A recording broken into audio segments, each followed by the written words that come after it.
For the past few weeks there's been some drama happening in South Korea.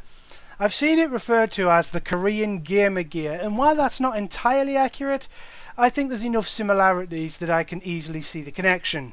I should note that most of the information in this video comes from a small handful of posts backed up with posts that they've translated, and since I don't speak the language I can't verify any of it myself. It all started with the rise of a radical feminist group called Meghalaya. I don't know if that's the right pronunciation, but it's what I'm going to go with because that's how it's spelled. Anyway, Meghalaya are accused of celebrating the Korean War because so many men died, putting cameras in men's toilets and changing rooms to spy on them, and encouraging people to poison their bosses with antifreeze, among other things. I don't know if any of those things are true, but the general consensus seems to be that they aren't very nice people. However, they crossed the line when they messed with a webtoon artist called Mind C. What exactly they did differs from post to post, from harassment and vandalization to even false rape allegations. Whatever they did though, Meghalaya got sued and they lost badly. Now they need money, and thus raised money the only way feminists can outside of Patreon.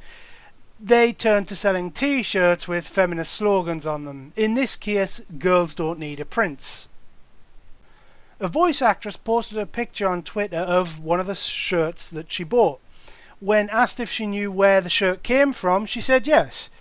People complained to Nexon, a game company that had hired her to do some work, who deleted her voice lines from the game she was in and would not renew her contract in the future.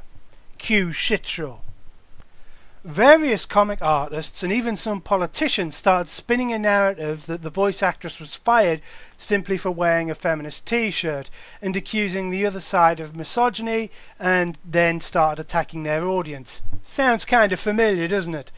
The result of this has been massive damage to the Korean comic industry, as well as having political consequences. From here things get a bit muddy, things ranging from feminist protests outside of Nexon to a popular online FPS game being shut down months after release. So I'm going to read the parts of a Reddit post about the whole thing, slightly edited for clarity. I'll put the link in the description. Anyway, some of the stuff that allegedly happened includes people reporting porn comic artists, resulting in conventions banning porn and even being closed down in some cases. See, porn is illegal in Korea, but authorities and fans usually turn a blind eye when it comes to this stuff.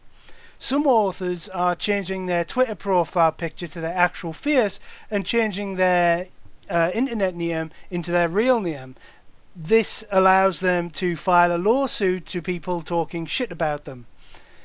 In politics, the opposing party of the current ruling party backstabbed a crap ton of supporters, and now there's a bunch of people quitting the party.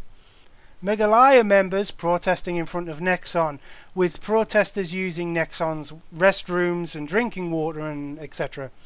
While protesting, men who wanted to participate in the protest alongside the women got harassed and shooed away.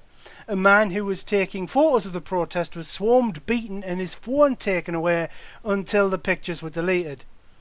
The police, after receiving thousands of emails, made a statement where they said they were considering an investigation. Some women are posting that they have been arrested.